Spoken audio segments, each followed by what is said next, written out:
Hi friends, welcome to Manjula's best kitchen. ఒక కప్పు మునగాకు తీసుకొని వాటర్తో వాష్ చేసుకోవాలి.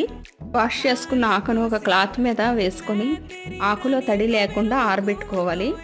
స్టవ్ ఆన్ చేసుకొని కళాయి పెట్టుకొని మునగాకు బాగా వేయించుకొని చేత్తో నలిపితే గుండలా రాలిపోయేలాగా వేయించుకోవాలి. 3 స్పూన్స్ నువ్వులు తీసుకొని చిటపట్లాడేంత వరకు వేయించుకొని సైడ్కి తీసుకోవాలి. 3 స్పూన్స్ మినపప్పు వేసుకొని వేయించుకొని సైడ్కి తీసుకోవాలి. 2 స్పూన్స్ ధనియాలు, 1 స్పూన్ జీలకర్ర, ఒక 10 వెల్లుల్లి రెబ్బలు వేసుకొని బాగా వేయించుకొని సైడ్కి తీసుకోవాలి.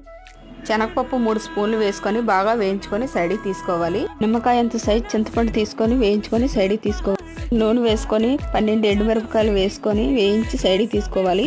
మిక్సీ జార్ తీసుకొని నువ్వులు, శనగపప్పు, మినపప్పు, ధనియాలు, జీలకర్ర, వెల్లుల్లి రెబ్బలు, ఎండుమిరపకాయలు, చింతపండు వేసుకొని మిక్సీ చేసుకోవాలి.